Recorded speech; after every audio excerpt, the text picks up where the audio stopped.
80 ରୁ 77 ପୁରା 3 କିଲୋ ଆଜ୍ଞା, ପୁରା 3 କିଲୋ, ସେଟା ବି ମାତ୍ର 15 ଦିନରେ। ନମସ୍କାର, ମୋ ନାଁ ଗୁଡି। ଆଜି ହେଉଛି ଆମ 32 ବାର ଚ୍ୟାଲେଞ୍ଜର ଡେ 28। ୱେଟ୍ କମୁ କି ନ କମୁ, ଆଜି ଆମେ ବାହାରି ପଡ଼ିଲୁ ଆହୁରି ଖାଇବା ପାଇଁ, ମାନେ ମନ୍ଦିର ବାହାରିଥିଲୁ। ସକାଳେ ବରାକୁ ଦାବି ଦେଇ ବାହାରି ପଡ଼ିଲୁ ଆମେ ମନ୍ଦିର, ସେଟା ବି ମା ବେଟି ଆମେ 3 ଜଣ। ଦେଖୁ ଦେଖୁ ଏଇଟା ଗୋଟେ ଗର୍ଲସ ଟ୍ରିପ୍ରେ କନଭର୍ଟ ହେଇଗଲା। ଆଉ ବହୁତ ମଜା ଲାଗିଲା। ଆଜିର ପାଗ ବି ବହୁତ ବଢ଼ିଆ ଥିଲା।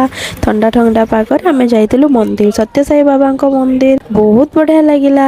ସେଇଠି ତାଙ୍କର ଟିଫିନର ପ୍ରସାଦ ସେବନ ଦଉଥିଲେ, ତ ମା ଟିକେ ଖାଇଲା, ଆମକୁ ବି ଟିକେ ଚଖେଇ ଦେଲା। ମମି ତାର ସ୍ପିଚ୍ ଦେବା ପରେ ସେତେ ତକ ଭୋଗ ବି ଲାଗି ଯାଇଥିଲା। ତ ଭୋଗରେ ଆମେ ଖାଇଥିଲୁ ଡାଲମା, ଭଜା, ବହୁତ କିଛି।